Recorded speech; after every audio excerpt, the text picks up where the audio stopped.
ทุ่งนาเนาะค่ะเนาะนี่ก็คือต้นไม้ล้มเมื่อช่วงพายุเข้านะคะ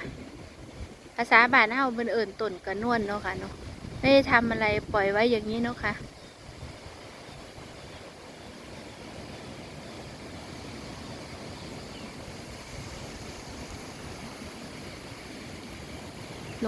ลมแรงบรรยากาศอยู่ท้องทุ่งนาเด้อค่ะเด้อ